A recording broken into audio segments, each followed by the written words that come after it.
We've known about the danger of traffic pollution for years, particularly for children. It's bad for lungs, hearts, possibly even brains. So why is air quality in Britain the worst in Western Europe?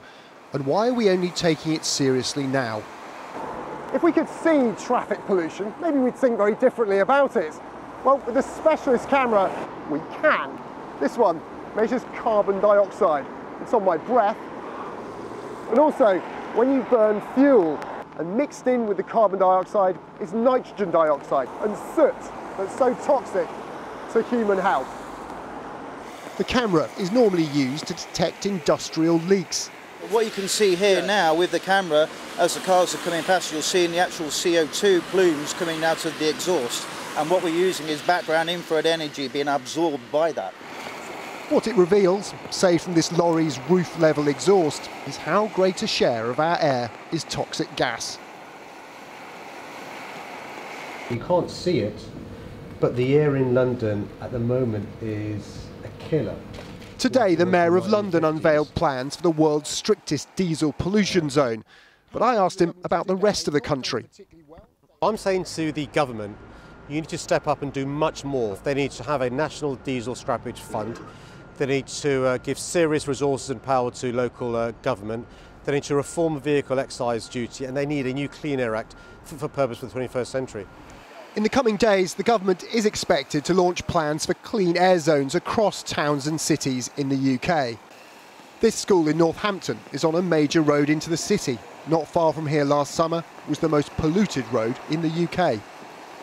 Britain's parents are worried, and rightly so. We moved here from Kettering and it wasn't that busy, and since moving here their chests have been worse. They used to suffer with asthma when they were little, but we've noticed that's coming back. Campaigners would welcome a clampdown on polluting vehicles, but say local authorities need to be able to offer incentives as well as penalties, and that could take a new Clean Air Act. An essential component of such an act should be to empower local authorities by giving them the leadership and also the resources to be able to have the confidence and the funding to invest in cycling and walking infrastructure, and also projects to support families so they feel confident to use that infrastructure. Sustrans are working with 10 schools in the London borough of Lambeth to try and improve children's school journeys, walking or biking rather than dropping off in the car. This family tries to cycle every day. And I'm very much aware that some parents have to drive their kids to school just because of their work circumstances. But yeah, it gets very clogged up. The road we live on gets very clogged up by traffic. So I think it's important that, you know, we've got access to safe cycling routes so people can cycle rather than take a car. The air quality around our school is in like the top 5% of the worst air quality in London. The project is also trying to use kids as a route to educating their parents.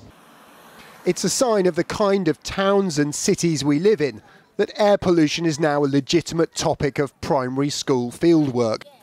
So who's going to help me? Me. Yeah. Using these diffusion tubes, this project has revealed that air in 8 out of 9 schools studied breaks legal nitrogen dioxide limits. These kids can't see the air pollution, but have no doubts as to where it's coming from. What do you think the air's like here?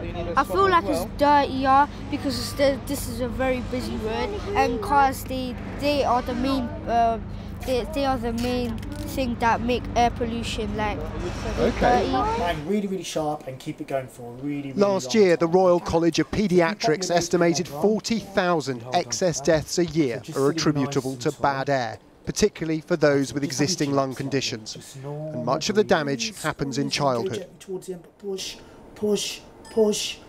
author of that report sees patients at this lung function clinic at the Royal London Hospital. We know that air pollution, especially from diesel here in London, is associated with reduced lung growth in all children, healthy or not. And the reason we focused on diesel is that they produce disproportionately more gases and particles than other vehicles, and it's a low-hanging fruit. I mean, it's the first thing that we have to address. Clearly there are many other things that need to be done, but if we can't deal with the diesel emissions from our ageing diesel fleet currently, I don't think we are going to be very seriously addressing this problem. In a statement, DEFRA told us it would be publishing plans to improve the nation's air quality shortly. But the challenge the government faces is that for a decade, tax policies have led drivers to buy diesel cars. There are now 12 million diesel private cars alone on UK roads. Phasing them out quickly could either be very expensive or very unfair on consumers who are encouraged by government to buy them. Tom Clark. Well, joining me now is James Thornton, the CEO of Client Earth, David King, former government chief scientific advisor, and Howard Cox from the Fair Fuel campaign. Welcome to you all, gentlemen. Let me start with you, David King. You were the former chief scientific advisor. How could you have got it so wrong? Well, I think we got it wrong principally because we were convinced that the industry was going to produce the catalysts and trap systems that would remove all the noxious gas from the back end of cars. I actually went along to laboratories, checked out, talked to the scientists. Well, you did while you were there? Or, I mean, so you saw the scientific evidence? Oh, yes. And I saw cars under test. And under these test conditions, they were eliminating a very large percentage, in particular of the NOx gases that we're now talking about, but also C2.5 particulate matter. So looking at the whole, diesel is a real challenge. It's more challenging than petrol because the smoke particles have to be trapped as well as getting rid of the nitrogen oxide. So you're blaming the car industry for misleading you? Is that what you're saying? I'm not entirely blaming the car industry. We know that VW actually has been at fault. But the car industry have played the game of the way the tests are conducted.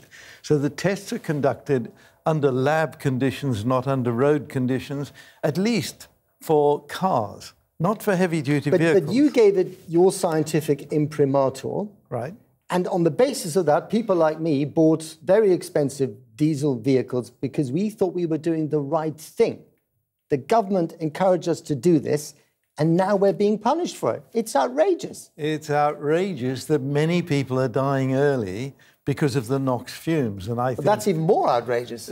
Exactly. But it's all outrageous. It's all outrageous. But I think the most important point I want to get across is heavy-duty vehicles are tested on the road, and heavy-duty vehicles per kilometre travelled produce less NOx, half as much NOx as the average diesel-driven car. Howard Cox, you have called this plan put in place by the mayor pathologically unfair and dishonest. Absolutely. I mean, these are very strong words, but at the end of the day, as you heard David King say there, I mean, I'm going to be taking a financial hit. I'm upset about it, but at the end of the day, by putting in these regulations, we are saving lives. Well, I don't actually totally agree with that because I actually dispute the figures.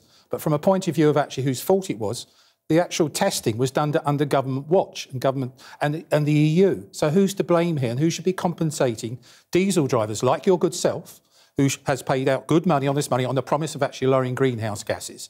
And what we're seeing now is NOx is the big enemy, and now diesel drivers are being demonised. It is totally and utterly unfair on them. And to actually make them pay £24 to come into the town to work is ridiculous. So what do you think should happen? Compensation? Yeah, well, compensation would be wonderful, but what you need incentives to actually make them move to cleaner fuels. And it shouldn't be paid for by the taxpayer. It should be paid for by the manufacturer. OK. James Thornton, I mean, we're all blaming diesel now. Diesel is the big enemy. We're going to take a financial hit on this. People are dying. Children are unhealthy as a result.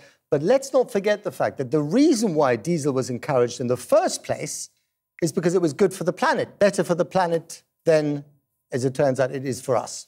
It was thought to be better for the planet, and that turned out to be a mistake in that people are an important part of the planet. So science advances. We now know we have to clean it up. There's just no way around this. And the question is, how can we clean it up? How fast can we clean it up? In London, 10,000 people a year are dying early of air pollution. In the nation, 40,000. If this were cholera, if that number of people were dying of cholera, we wouldn't be arguing about what to do. We'd say, we'll do anything to save those people. And here, the adjustments that need to be made are pretty reasonable. For example, you can have scrappage schemes that buy back the dirty vehicles, and that will help people. But did you, at the time when these, when diesel was being encouraged, did you ever think, well, this is better for the planet, but it might be bad for human beings who live on the planet? I always thought it was bad for people, and Did you speak up about it at the time? I wasn't in this country at the time. I would have spoken up about it. David King, it does seem extraordinary that on something as fundamental as this, cars who are used by millions of people every single day in these highly populated areas like London, that we can make such colossal mistakes. We're talking about people's livelihoods here, and more importantly, about their health and their lives. It's astonishing. And the peculiar thing is, the real mistake is the methodology for testing. And it's taken us a very long time to understand this. We understood that London was suffering from high NOx levels before we understood what the reasoning was behind this. Is it really that we're that far behind the science, the actual science of it? I mean, well, isn't this something that was discovered a long time ago? Let me stress this point. Diesel is not the real problem. The problem is the catalyst and trap system in your exhaust. So when did we first know that? Well, we first knew this a couple of years ago now. So we've known that very specifically for a while. And I think that the real problem now is, of course, we've got millions of diesel-driven vehicles on the road in this country. And my feeling is we have to deal with the health of the population as a priority. So I fully agree with that. You can't argue with that, can you, Howard? No, I'm not going to argue about that. And bear in mind, drivers want cleaner air. They have children who have asthma too. All these things are important. But why tax them off the road? It won't work. I mean, the London Assembly, the Sadiq Khan's own figures tell us that 11% of NOx emissions in London are down to diesel cars. That means roughly 90% aren't. But 100% of the payment is going to come from drivers. But what we know in London is that 50% of the NOx is coming from diesel vehicles. So all diesel vehicles buses and taxis. All diesel vehicles. So the plan, which the mayor is putting out, needs to be increased and amplified. And cab drivers are exempt, right? Black cabs are exempt from this. And they... So what's the logic of that? But not Uber drivers. Not Uber drivers. But the problem for cab drivers is that they actually suffer from this pollution more than anybody because they're sitting in it all day. The guy or the woman that drives the white van is suffering terribly, and they need our help. And that's why we sued the government, to force the government to bring in regulations to move us in the right direction. We had a disastrous love affair with diesel. It's time to walk away from diesel. Will you say sorry? I don't think anyone needs to say sorry, because I think that we understood the problems of diesel, we understood why these problems existed, but we also believed that we had a system for eliminating the problem. But poor government policy is being paid for by diesel drivers. All right, we've run out of time. David King, Howard Cox, James Fenton, thank you very much indeed for coming in.